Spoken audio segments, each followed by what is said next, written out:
Buenos días, yo soy Mónica Cuenca, algunos ya me conocéis porque soy una de las participantes de los grupos de apoyo que tenemos a través de WhatsApp y yo soy psicóloga, logopeda, especialista en neurociencias y me especialicé en audiopsicofonología el año pasado porque empezamos a descubrir esta terapia para el tratamiento de mi hijo. Además soy la mamá de Víctor, que es un niño diagnosticado con trastorno del espectro autista, y que estamos en la lucha pues para intentar mejorar lo máximo posible que se pueda, y si le podemos sacar del diagnóstico pues mejor.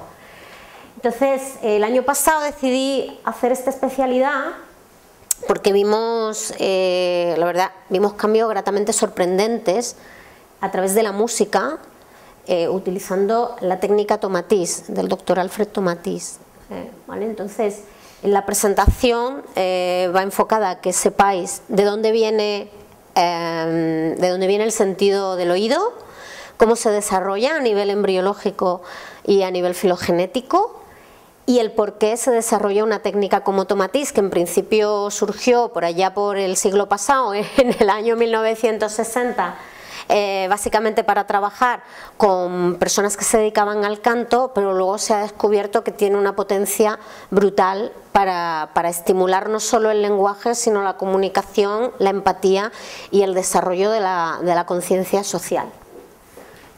Las preguntas que me queráis hacer me las hacéis, me interrumpís, y lo que sepa lo contestaré y lo que no sepa diré, bueno, pues ya lo buscaré y os lo contestaré más tarde, ¿vale? En esta presentación, en esta hora y algo que tengo para contaros todo esto, lo que vamos a ver es un poco de filogénesis, es decir, cómo se ha desarrollado el sistema auditivo a lo largo de las especies y a lo largo de estos millones de años. El desarrollo embrionario, vamos a ver el sistema auditivo en sí, la fisiología de la audición, los fundamentos neurocientíficos que se están empezando a descubrir ahora, las cosas que ya postuló el doctor Tomatis en los años 60, y básicamente qué es la audiopsicofonología, que es la disciplina que él desarrolló basada en técnica Tomatis, ¿vale? Si la presentación la vamos a pasar, o sea que no os preocupéis de coger apuntes porque la vais a tener. Bueno, dentro de la filogénesis vamos a ver, como os he dicho, cómo ha ido la evolución del sistema auditivo. Empezamos con las medusas, que fueron los primeros bichitos que desarrollaron algo muy parecido a lo que es el sistema auditivo, peces, reptiles, anfibios, y cómo llegamos a los mamíferos. Bueno, realmente el sistema auditivo es una fuente energética. Lo que nos proporciona es la mayor fuente de energía que podemos tener a nivel cerebral. Lo que sabemos hoy en día a través de las imágenes que tenemos del cerebro es que no hay nada que active tanto ambas partes del cerebro como la música. Por eso tiene tanto potencial a la hora de desarrollar no solo el lenguaje, sino otras facultades, sobre todo de comunicación humana. Porque una cosa que sabemos hoy es que lo primero que se desarrolla en un bebé no es la capacidad del lenguaje, sino la capacidad de reconocer la música, incluso antes de nacer. Los primeros bichitos que desarrollaron un sistema muy parecido al sistema auditivo fueron las medusas, y desarrollaron los estatocistos. Los estatocistos son estas ondulaciones o estas invaginaciones que hay en la coraza. No sé si habéis visto alguna vez una medusa, tiene un cuerpecito y luego los tentaculitos, que es lo que pincha, ¿vale? Pues donde está la cabeza hay esas invaginaciones que son los estatocistos. Esto no sirve para oír, pero sirve para mantener el equilibrio. Es decir, sin esto la medusa no es capaz de moverse en el mar de un lado para otro.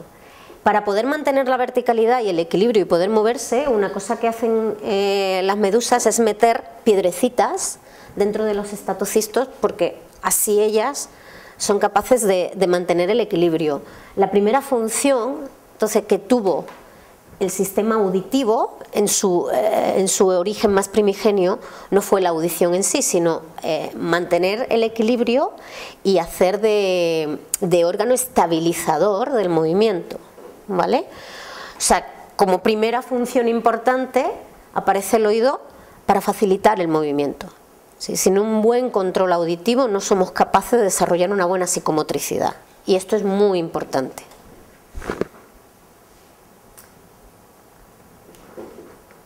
A partir de la medusa, la siguiente evolución aparece en los peces. En los peces aparece la línea media, que es el nervio ventrolateral, que es la línea media que tienen todos los peces, y ahí aparece la vesícula otolítica. Y la vesícula otolítica es la evolución del estatocisto cerrada.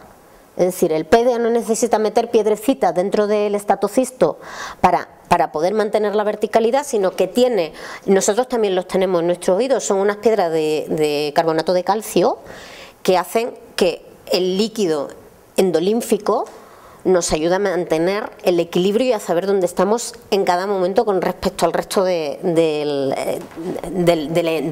ambiente, ¿vale? Entonces el pez lo tiene a lo largo de toda la línea ventral, tiene esta vesícula otolítica y gracias a eso se puede orientar en el mar para nadar, ¿vale? Aparecen los neuromastos, que es el cierre de los estatocitos en la línea media ventral, y lo que da al pez es la información metamérica, es decir, dónde estamos en el espacio y en el tiempo, ¿vale?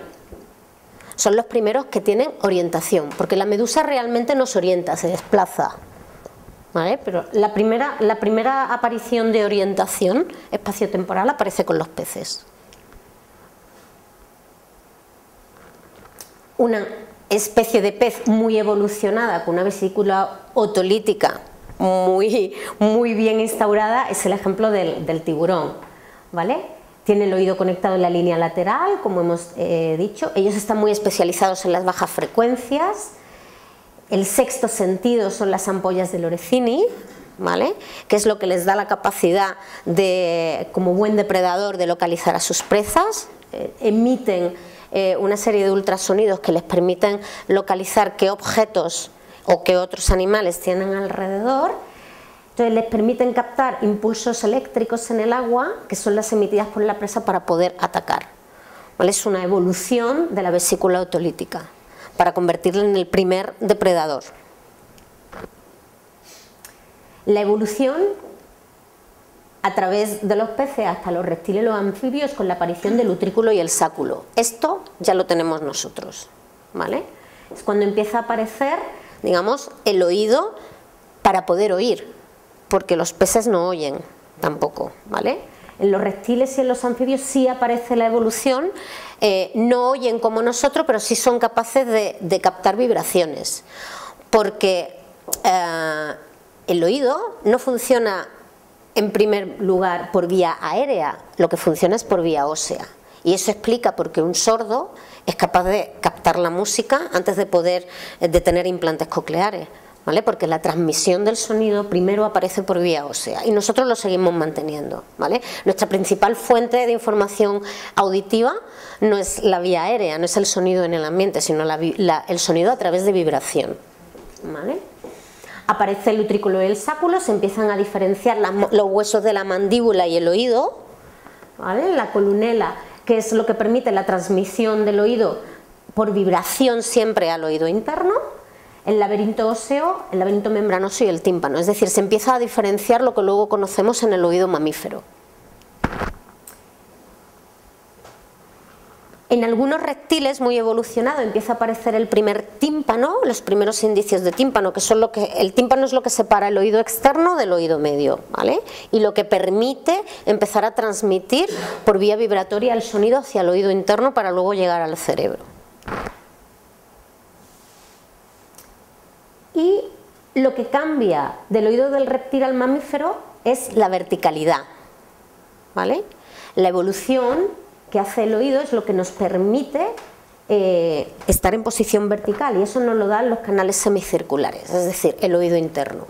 Lo que no tienen los reptiles es oído interno, no hay cóclea, ¿vale? A partir de los mamíferos empiezan a aparecer las cócleas y los canales semicirculares, y eso con los líquidos paralinfáticos es lo que nos permite ponernos erguidos, y eso no aparece hasta los mamíferos.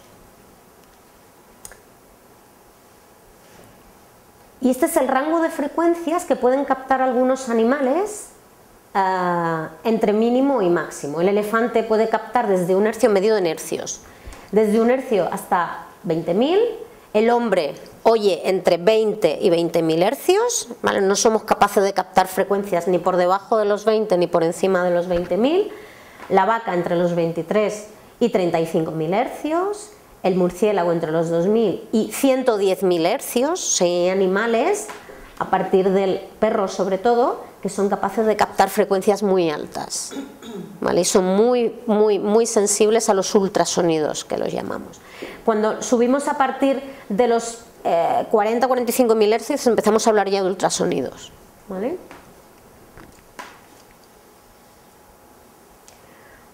Vale, desarrollo embrionario. Vamos a ver básicamente desde la primera hasta la sexta semana de gestación. Y vamos a ver desde la primera hasta la sexta semana porque a partir de la quinta sexta semana el oído ya está preparado para escuchar y el feto empieza a escuchar a partir más o menos de la quinta sexta semana.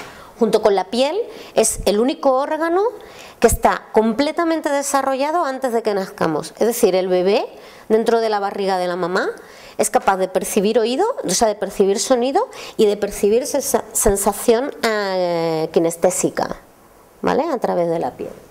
Y esto es muy importante porque significa que antes de nacer los bebés ya son capaces de reconocer tanto música como la voz de la mamá o la voz del papá, con lo cual ya tienen algún referente para cuando nazcan sentirse como en casa. Entonces esto para los bebés es muy importante.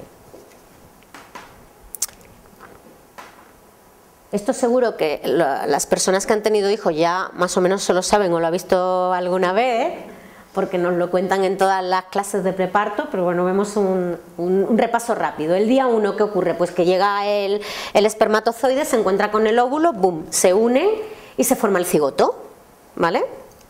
Poco más. El día 2, el cigoto pues empieza a desplazarse a través de las trompas de falopio para llegar al útero y forma la mórula. La mórula, ¿qué hace? Pues esto se va, la separación celular es, no es de 1 a 1, sino que es geométrica, es decir, de una célula salen 2 y de las otras 2 ya salen 4 y de las otras 4 salen 8, ¿vale? Siempre geométrica. Y la división es muy rápida. La mórula se convierte en blastocito, que es el grupo interno de células que se convertirá al final en el embrión, y al final de la primera semana pues el blastocito se implanta en la pared uterina, ¿vale? Para empezar la diferenciación celular. En la semana 2 el blastocito se adhiere al endometrio, que es la mucosa uterina, y se empiezan a desarrollar las capas del mesodermo, ¿vale? Sabéis que hay 3 capas de piel, que es el mesodermo, el endodermo y el ectodermo. Pues empieza a desarrollar el mesodermo, que dará lugar luego posteriormente a los músculos y la sangre.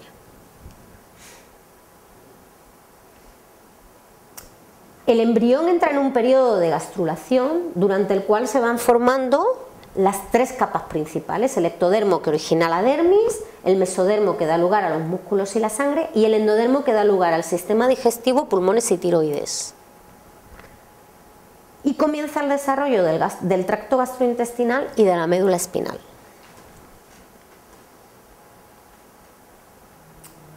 Comienza la diferenciación celular, que da inicio a la estructura del cerebro y del corazón, y aparecen las placas auditivas y los arcos branquiales. O sea, todavía no han pasado ni 17 semanas y ya empiezan a aparecer los arcos branquiales. Y esto es muy importante, porque a partir de los arcos branquiales es cuando aparecen las estructuras auditivas y las estructuras cerebrales. Empiezan las funciones celulares y la formación del tejido, que posteriormente dará lugar a las vértebras y a los huesos. En la quinta semana se completa el tubo neural, es decir, ya está la médula espinal completamente formada, y se forma una invaginación que cierra la vesícula óptica. Acordaros de los peces que ya tenían la vesícula óptica, y comienza a formarse el laberinto membranoso.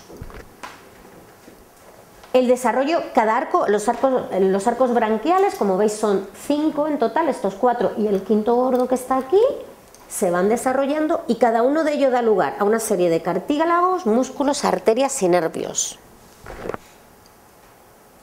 El primer arco branquial da lugar a la musculatura de la masticación, o sea, se llama primer arco branquial o temporal, ¿vale? Da lugar a la musculatura de la masticación, al temporal, al mesetero, al plagioideo interno y al externo, al miloideo, al tersor del velo del paladar y al tersor faríngeo.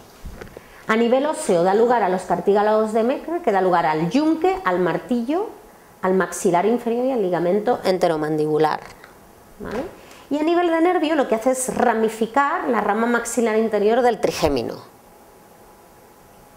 El segundo arco branquial, la musculatura a la que da lugar es a toda la expresión facial, por eso se llama segundo arco branquial o facial. A nivel óseo da lugar al estribo, a los ligamentos tioideos, al asta menor y a la porción del cuenco de hiloides, es decir, a toda la parte que falta del oído medio. Tanto el arco branquial 1 como el arco branquial 2 dan lugar a toda la zona del oído medio.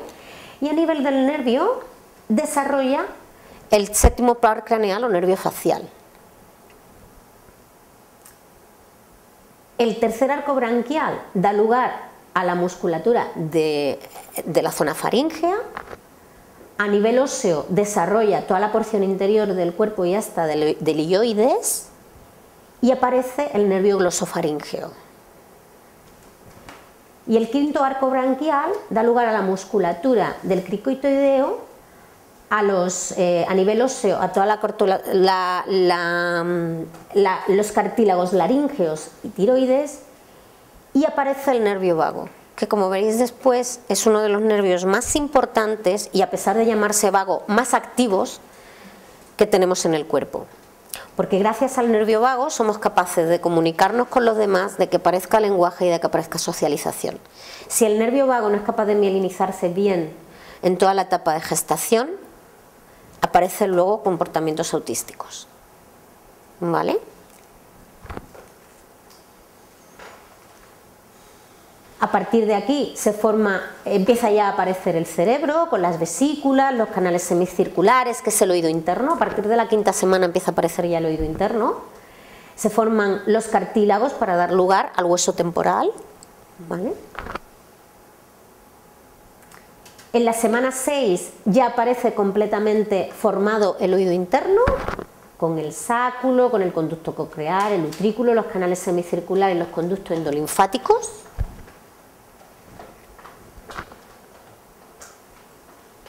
En la semana 7 los canales semicirculares empiezan a orientarse en la posición espacial que se tienen que orientar para poder oír. En la semana 8 se completa las 2 vueltas y media que tiene la cóclea. La cóclea, yo no sé si lo sabéis, lo veremos un poco más tarde, es un caracol que tiene 2 vueltas y media y que si tú lo desenrollas es como un piano. O sea, cada zona de la cóclea corresponde a una nota musical, a un hercio. Y se completa la cadena osicular.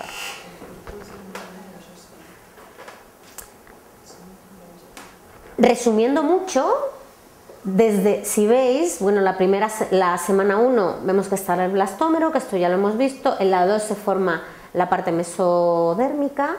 En la 3 las placas auditivas y los arcos branquiales. En la 4 la invaginación y cierre de la vesícula óptica. En la 5 las 5 vesículas de los canales semicirculares se empiezan a desarrollar. En la 6 se empieza a formar el conducto coclear. En la 7 los canales semicirculares se empiezan a orientar. En la 8 se completa las 2 vueltas y media de cóclea, es decir, la cóclea se queda completamente formada. En la semana 10 se forman las rampas vestibulares y timpánicas de la cóclea. En la 20 la cóclea ya es funcional y empieza a procesar sonidos. Es decir, a partir de la semana 20-22, depende del desarrollo que lleve el feto, el oído es completamente funcional y puede oír. Por eso las personas que nos dedicamos a audiopsicofonología recomendamos a las mamás embarazadas que hagan tomatis, ¿vale? Y luego entenderéis por qué.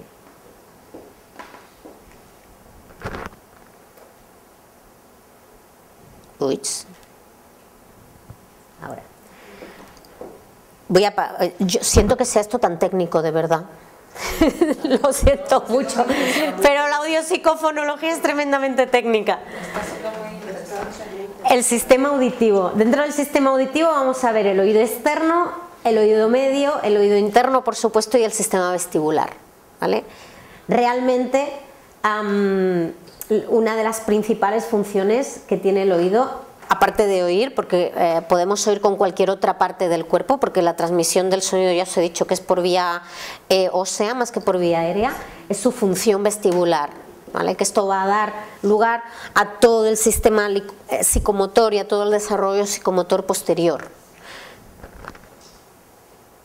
El oído, esto lo hemos visto todo desde GB, ¿vale? O sea, sabéis que tenemos un oído externo, una parte del oído medio y una parte del oído interno, ¿vale? Dentro del oído externo,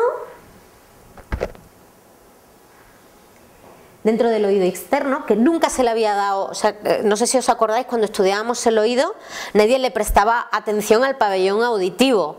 O sea, ha sido siempre el gran olvidado. Incluso en la universidad, cuando yo me especialicé en logopedia, el pabellón auditivo no servía para nada. Era una cosa aquí que teníamos, algunos más feas y otros más bonitas, pero parecía que para lo único que servía era de, ¿cómo se llama esto?, de embudo, ¿no?, para traer el sonido dentro de la oreja. Para los occidentales. Para los orientales no. Para los orientales sí tiene su función, ¿verdad? La acupuntura que trabaja mucho la parte membranosa del oído externo. Pues para nosotros nunca había tenido ninguna utilidad. Entonces, bueno, pues estaba ahí, eso recogía el sonido y lo metía para adentro, pero pues sin pena ni gloria, ¿no? No le daba mayor importancia. Pues resulta que es una de las partes más importantes junto con el resto del oído que tenemos. Sabemos que el oído externo se compone del pabellón auditivo, ¿no?, que es la oreja, del conducto auditivo externo y de la membrana timpánica en su cara externa, ¿vale?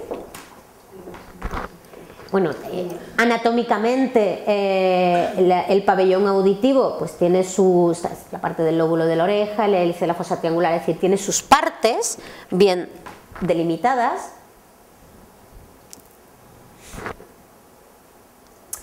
Pero principalmente lo más importante del oído externo son las inervaciones sensitivas que tiene, ¿vale? Entonces, si veis, tiene inervaciones por parte tanto del nervio facial como del nervio vago.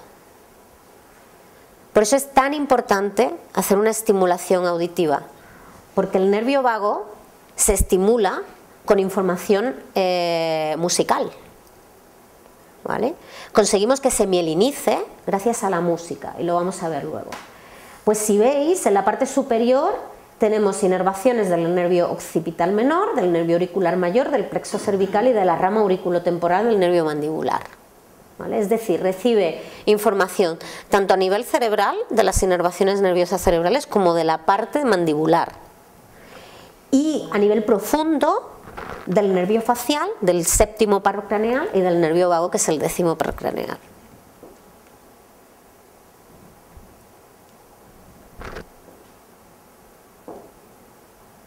La membrana timpánica también es otra parte muy importante del oído externo.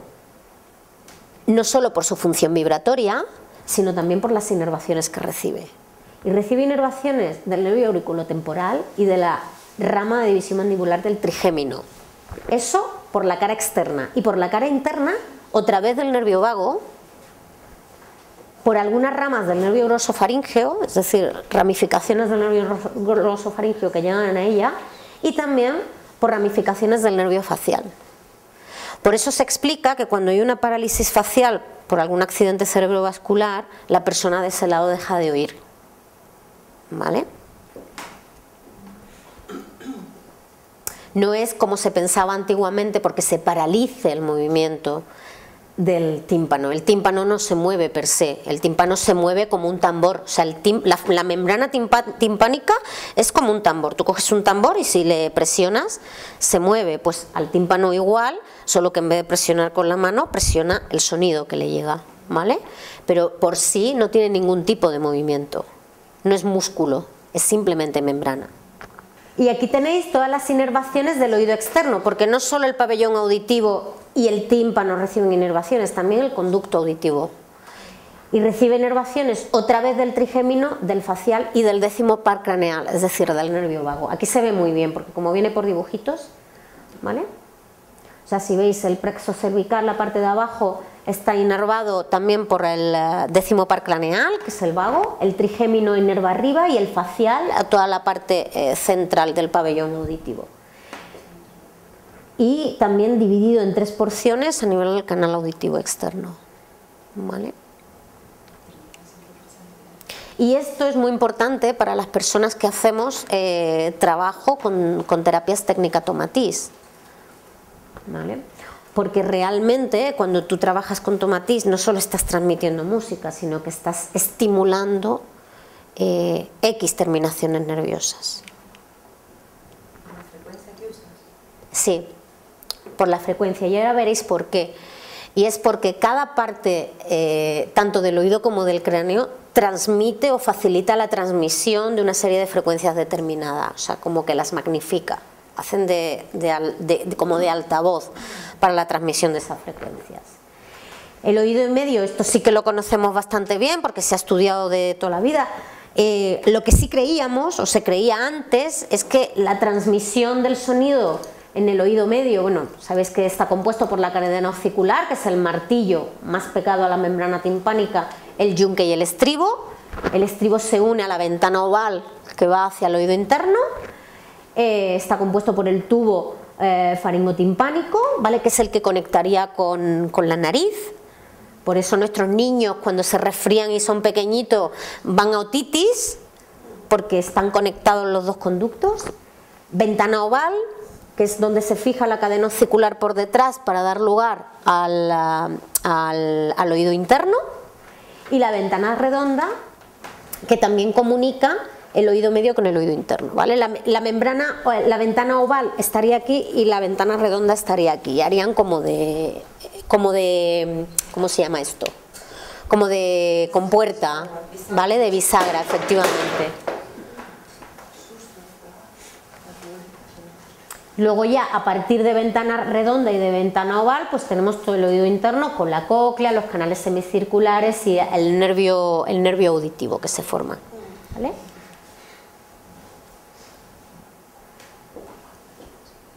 Oído interno, pues este también lo hemos estudiado bastante, también le damos mucha importancia. En el oído interno aparece una cosa muy importante, que eso sí que nunca habíamos estudiado, que es el aparato vestibular. Es decir, nos contaban que sí, que en el oído interno había líquidos que se movían y que gracias a esos líquidos que se movían nos podíamos marear o no nos podíamos marear, ¿vale? Pero nadie le daba importancia al sistema vestibular. Sí que se le daba mucha importancia a la cóclea, a los órganos de Corti, a los canales semicirculares y al acueducto coclear y vestibular, que son las partes principales del oído interno. El sistema vestibular probablemente sea la parte más importante que tenemos dentro del oído interno. Nos da tanto el equilibrio, es el órgano del equilibrio por excelencia, ¿vale? Nos proporciona equilibrio estático, que es la gravedad. Sin él sería imposible que nos pusiéramos de pie. Por eso los reptiles andan a 4 patas, los peces nadan y los anfibios tampoco son capaces de conseguir la verticalidad porque no hay sistema vestibular, no tienen oído interno. Nos da un equilibrio cinético, es decir, fuerza pasiva de desplazamiento. Si te empujan, tú eres capaz de no caerte, si no tienes ningún daño en el sistema vestibular, ¿vale? En cuanto aparece un daño en el sistema vestibular, como te empujes, van al suelo. Y un equilibrio dinámico, la fuerza activa de desplazamiento, es decir, cuando vas en un coche y hay un frenazo, tu cuerpo compensa. Pues lo que compensa no es el cuerpo, es el sistema vestibular, ¿vale? Y el sistema de equilibrado linfático de las endolinfas que tenemos dentro del oído interno. Y estas son las células ciliadas, ¿vale? Y los canales semicirculares que hacen que el sistema vestibular funcione como tenga que funcionar. El equilibrio, o sea, para que nosotros tengamos equilibrio, necesitamos que los receptores táctiles de la planta del pie funcionen bien, ¿vale? Porque si los receptores táctiles de la planta del pie no funcionan bien, no somos capaces de anclar a suelo. Necesitamos que el aparato visual también funcione bien. Los ciegos, cuando empiezan a andar, tienen muchísimos problemas de equilibrio. porque el sistema visual es muy importante conectarlo con el sistema auditivo.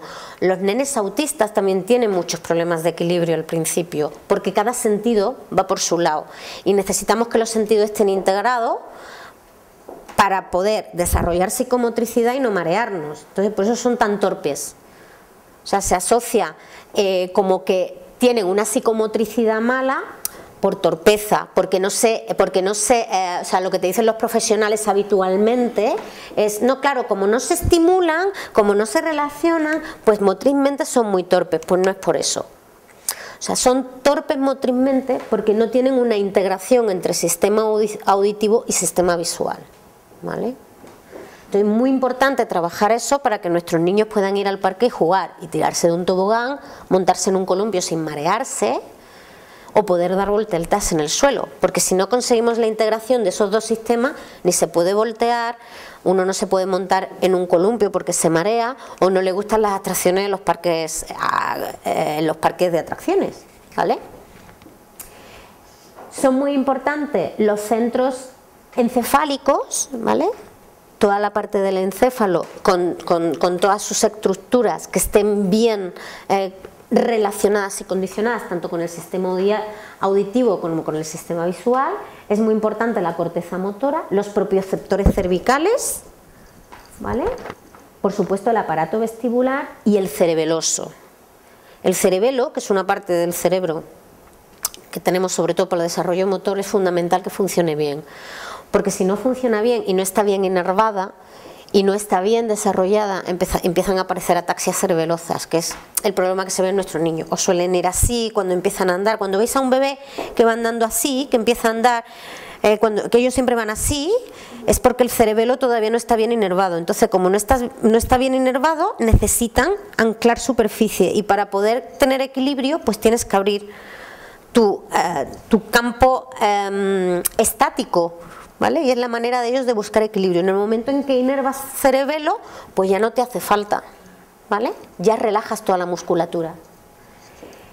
El sistema vestibular nos sirve para estabilizar el campo visual, mantiene el tono muscular y proporciona la coordinación, sobre todo de la posición de la cabeza. Y todo esto hace que podamos estar de pie. Es decir, si esto no funciona, es imposible que lleguemos a andar, ¿vale?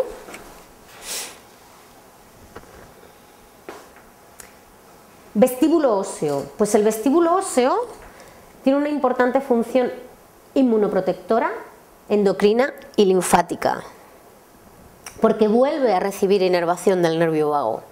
Como veremos más adelante, el nervio vago, aparte de esta función de comunicación y de desarrollo social que la tiene, es un gran inmunomodulador.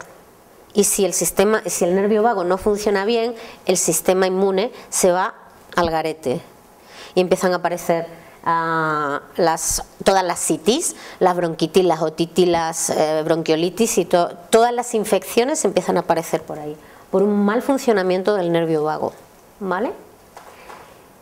El vestíbulo óseo también viene inervado por el nervio vestibular, con los quinocilios y los esterocilios. Aparecen las células ciliadas tipo 1 y tipo 2.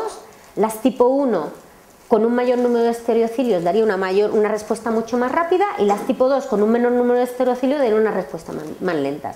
Y también estaría formado por la membrana estatolítica, los otolitos famosos que vimos en las medusas, que los otolitos eran piedras. Pues en nuestro caso, como ya en los peces, en los reptiles y en el resto de los mamíferos, lo componen piedrecitas de carbonato cálcico, ¿vale? Que son fundamentales para que podamos desarrollar nuestro sistema de equilibrio. Los canales semicirculares. Bueno, los canales semicirculares son fundamentales porque nos permiten compensar los movimientos, básicamente, que eso de lo que nos hablan las dos leyes de Edward. ¿Qué es lo que descubrió este señor allá por el año 1892? Pues este señor descubrió que en su primera ley de Edward el componente lento del movimiento de los ojos y necesitamos en una respuesta vestibular y el componente rápido en una compensación. Es decir, si yo estoy así y alguien me empuja, lo que van a hacer los ojos es una especie de movimiento rápido para volverme a la verticalidad, ¿vale? Y además un movimiento va a ir en contra del otro, es decir, si me empujan para acá, el nixtagmo va a ir hacia acá. Y si me empujan para el otro lado, pues para el otro lado, porque la endolinfa lo que va a intentar es compensar, ¿vale? Básicamente fue las dos leyes que promulgó este hombre y fue lo que descubrió.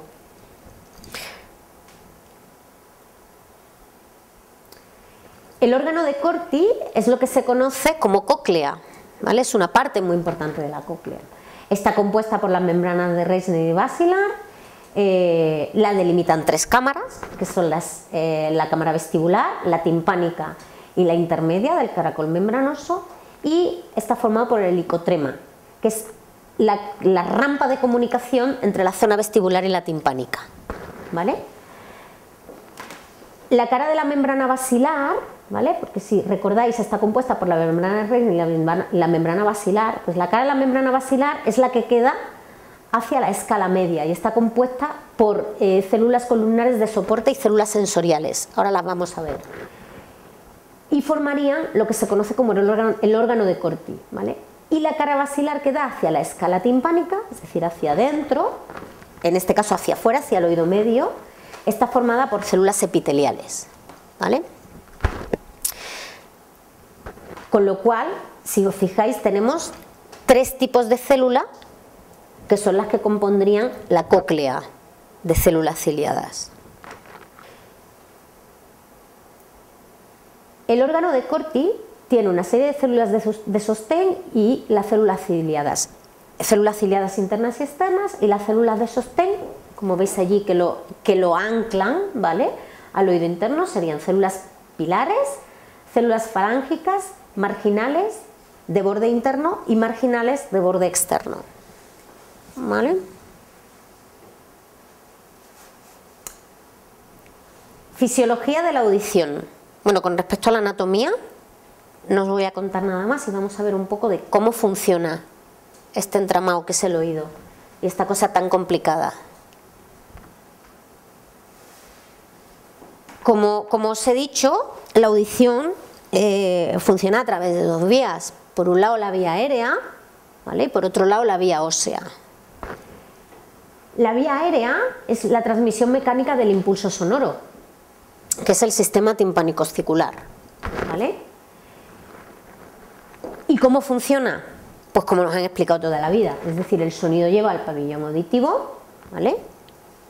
El pabellón auditivo se encarga de captar todas estas transmisiones a través del aire, transmite el sonido a través del conducto auditivo externo, haciendo de resonador acústico, sobre todo para las frecuencias de 1000 hercios, son las frecuencias bajas, medias bajas. Las ondas sonoras lo que hacen es hacer vibrar la membrana timpánica, que vibrará de una manera u otra dependiendo de si la frecuencia es muy aguda o muy grave, ¿vale? Una vez que vibra la membrana timpánica, la cadena oscicular recoge esas vibraciones y las proyecta a través del tímpano hacia el oído interno, ¿vale? O sea, del tímpano a la ventana oval. La superficie, esto es muy importante, la superficie de la membrana timpánica es 17 veces mayor que la de la membrana oval, ¿vale? Y esto lo que hace es facilitar que la energía acústica se proyecte.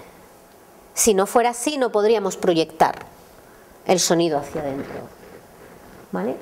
Y luego la cadena oscicular, que se pensaba que estaba ahí pero no hacía nada, lo que hace es un juego de palancas, dependiendo de cómo vibre el tímpano, que dependerá de cómo sea la frecuencia que le llega, para hacer que la transmisión del sonido sea la adecuada, ¿vale?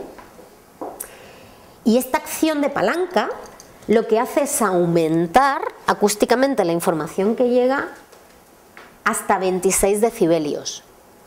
Es decir, sin esas palancas tampoco seríamos capaces de oír, porque el sonido va mitigando a través que se transmite. Entonces, lo que hacen estas palancas, este juego de palanca de la cadena oscicular, es de altavoz, ¿vale? El movimiento de la cadena de palanca, que es, como entenderéis, antagónico, es decir, si el martillo hace así, el estribo y el yunque harían así, ¿vale? Hacen una unidad defensiva hacia dos sonidos muy fuertes. A ver, imaginaos un petardo, ¿vale?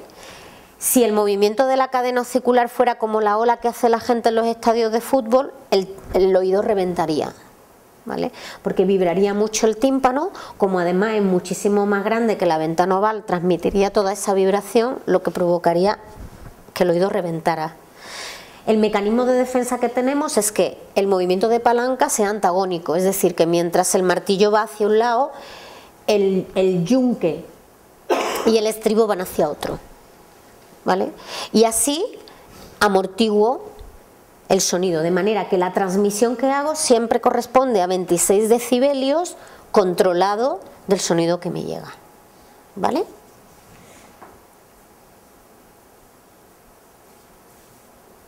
Una consulta.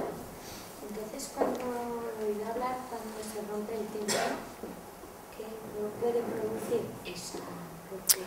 Pues mucha pérdida auditiva. Lo que ocurre cuando se rompe el tímpano, o sea, lo que conocemos vulgarmente, al nene se le ha roto el tímpano y sale, eso lo ha tenido mi hijo, él por la otitis, su sistema inmune estaba totalmente destrozado, de hecho seguimos con muchos problemas del sistema inmune, entonces lo que ocurrió es que el tímpano reventó en uno de los oídos completamente, con lo cual hubo que reconstruírselo, y el moco, en vez de permanecer dentro del oído interno, oído medio, salía hacia afuera, ¿vale? Entonces, ¿qué ocurre cuando eso pasa? Pues que nos encontramos con una pérdida auditiva bilateral de 65 decibelios, es decir, eso es como estar sordo. Porque si tú no tienes una membrana timpánica que vibre y transmita al oído, no hay audición, no hay posibilidad de audición. Entonces, en el caso de él sí fue muy bestia porque perdió completamente los tímpanos. En el caso de que hay una perforación timpánica, pues suelen ser por otitis, la membrana timpánica sigue vibrando, pero de una manera defectuosa, porque le falta un trocito. Es como si coges un tambor, hazle un boquete y prueba a ver cómo vibra. Vibra mucho menos y mucho peor, con lo cual la transmisión del sonido sigue siendo más deficitaria. No habrá una pérdida auditiva como hubo en nuestro caso de 65 decibelios, que ya te digo que es como estar sordo. O sea, normalmente el oído es capaz de oír a 10-12 decibelios. O sea, si tú tienes una pérdida auditiva de 65, tienes a un abuelete con sonotone, efectivamente, ¿sabes? Entonces, cuando hay una perforación mínima, seguimos teniendo pérdida auditiva, pero estamos hablando de una pérdida auditiva de unos 30 decibelios. Es decir, habría unas frecuencias, que son las frecuencias más graves, que no eres capaz de oír. Las frecuencias graves se mueven en ese rango, ¿no? 20, 30, 40 decibelios. Y las agudas, pues en rangos más superiores, sobre los 70, 80 decibelios. Entonces, ¿qué tímpano no se regenera? Sí, cuando son pequeños el tímpano se regenera si es una rotura pequeñita. Si es pequeñita. Cuando es una rotura muy bestia, como fue en nuestro caso, que perdió los 2 tímpanos, al final el otorrino lo que decide es reconstruir. Pues lo reconstruye con tejido. O sea, coge piel de otro lado y con tu propio tejido te reconstruye tímpano, ¿vale? Y luego lo que sí hace el cuerpo, cuando los nenes son muy pequeñitos, es que, como a mí cuando me operaron de la espalda y me pusieron las prótesis, pues ahora lo que ha hecho mi cuerpo es integrar esa prótesis como si fuera otro hueso. Pues con la reconstrucción timpánica ocurre un poco igual.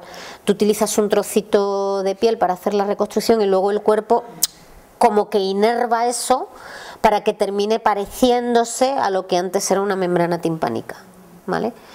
De hecho, nosotros hemos pasado de tener una pérdida auditiva de 65 decibelios a no tener pérdida auditiva, entre otras cosas porque trabajamos con técnica Tomatis, es decir, empezamos a estimular ya no solo el tímpano, sino todas las inervaciones, que es al final lo que hace la técnica Tomatis.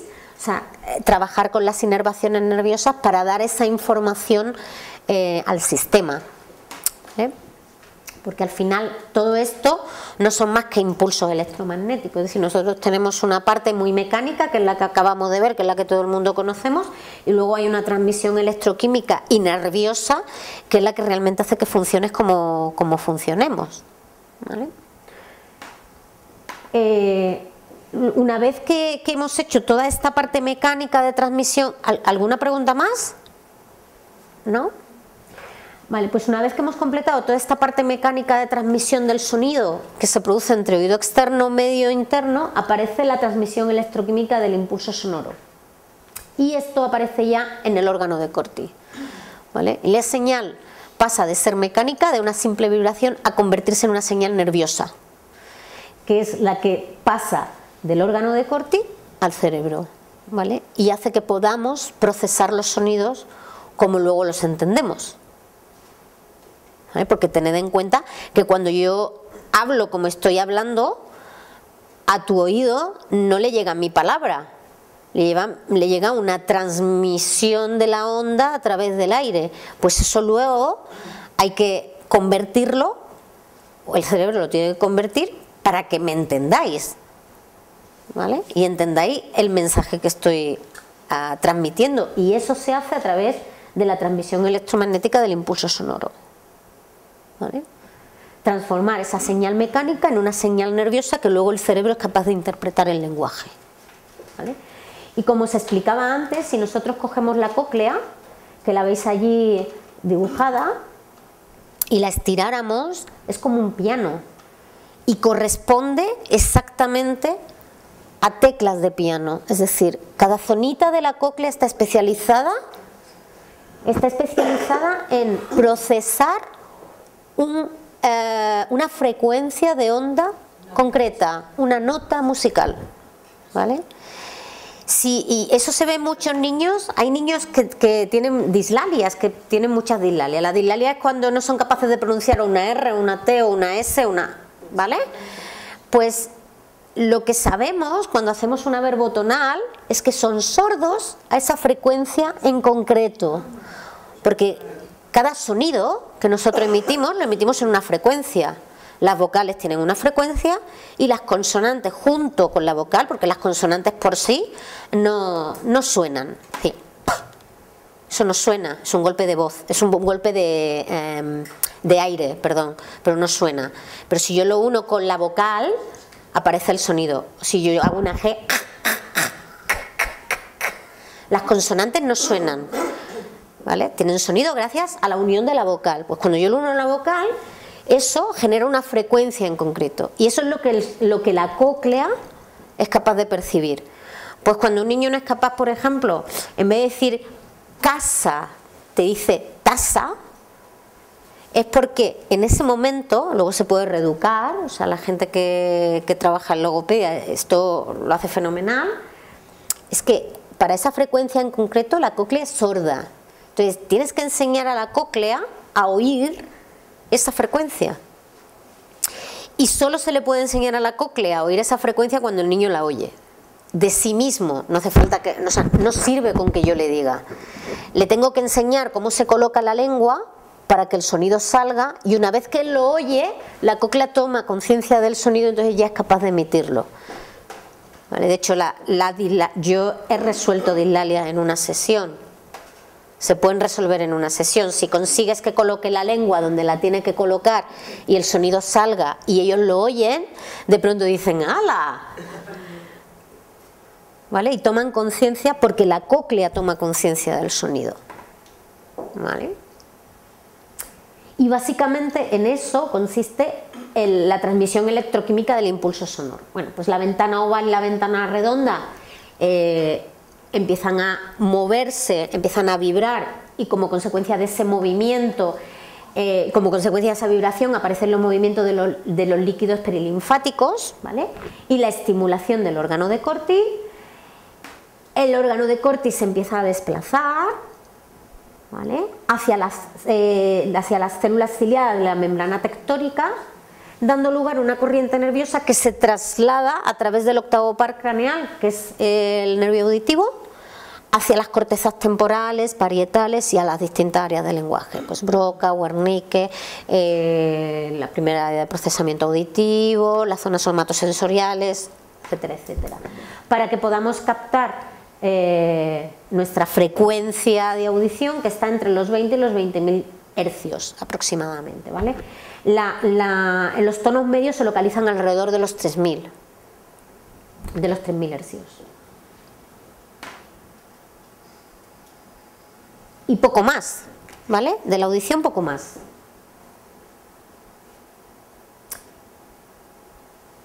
Y llegados a este punto, quiero que veáis un vídeo para que veáis cómo se comporta una célula ciliada ante la música, ¿vale?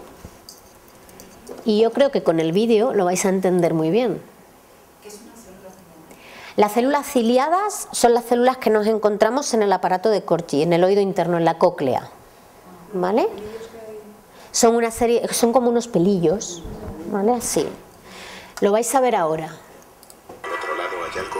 Al otro lado hay algo bastante intrigante. Se denomina cóclea y es un pequeño tubo huesudo en forma de espiral. Es la clave de cómo oímos una gama tan amplia de sonidos. Si nos acercamos con un microscopio electrónico, deberíamos ver algo muy notable: el secreto de cómo se transmite el sonido al cerebro. Hay hileras de pelos diminutos de apenas unas milésimas de milímetro de altura. Cuando el sonido las hace vibrar, envían al cerebro señales eléctricas que experimentamos como sonido. Es un espectáculo fascinante y estamos a punto de ver cómo sucede. Miremos más de cerca estos objetos con forma de V. En realidad son grupos de 3 filas de pelillos que forman parte de un sistema amplificador autónomo. Si echamos un vistazo por debajo, deberíamos ver el resto del amplificador. Aquí está. Los pelillos salen de una célula con forma de salchicha que hay bajo ellos. Se ha conseguido aislar una de estas células con sus pelillos. Veamos lo que hace cuando le ponemos música. Puede que reconozcan la canción. 1, 2, 3 o'clock, 4 o'clock, rock. 5, 6, 7 o'clock, 8 o'clock, rock. 9, 10, 11 o'clock, 12 o'clock, rock. We're gonna rock around the clock tonight. Todos bailan literalmente. La respuesta excitada de estos pelillos amplifica las débiles vibraciones que llegan aquí del mundo exterior. Y lo hacen tan bien que podemos oír el sonido de un alfiler cayendo al suelo. Como las flores que bailan. ¿Entendéis ahora lo que hace la cóclea? Además es una... Uy, ¿con el F5 no va? No. Sí, F5 en un page No. Así. O sea, realmente además es algo donde nosotros no tenemos que hacer nada consciente. Quiero decir, es algo que sale automático. En cuanto el sonido llega, el oído hace su trabajo sin que tengamos que hacer nada especial para poder oír, ¿vale? La vía ósea, que para mí es la clave en el entrenamiento, no solo del lenguaje, sino en un montón de comportamientos sociales posteriores. La conducción ósea se transmite no solo a través de la cadena de huesecillos de oído interno, sino que funciona todo el cráneo y todo el cuerpo, ¿vale? Todo nuestro sistema óseo funciona, funciona como un fantástico transmisor de sonido que además lleva toda esa información a nuestras áreas de procesamiento auditivo cerebral, ¿vale? La compresión y expansión de nuestras estructuras óseas son las que nos permiten percibir esa transmisión de sonido a nivel óseo, ¿vale? Hay una conducción ósea inercial que actúa con frecuencias menores de 800 hercios, que es cuando el cráneo ahí vibra muy poquito, vibra como una lámina, ¿vale? Y la cadena oscilar pues sigue su movimiento provocando los movimientos de contraposición de los que hemos hablado del estribo junto con el yunque y el martillo, ¿vale? A través de la vibración tanto del tímpano como luego de la ventana oval y redonda. Hay una conducción ósea por comprensión que se localiza en las frecuencias medias entre los 800 y los 1600 hercios, ¿vale? Donde ya la elasticidad del cerebro, o sea, ya no solo vibra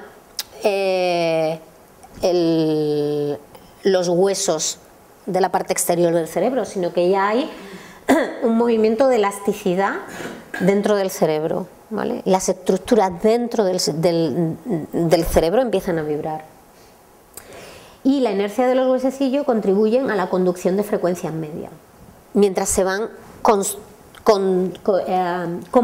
comprimiendo las paredes cocleares.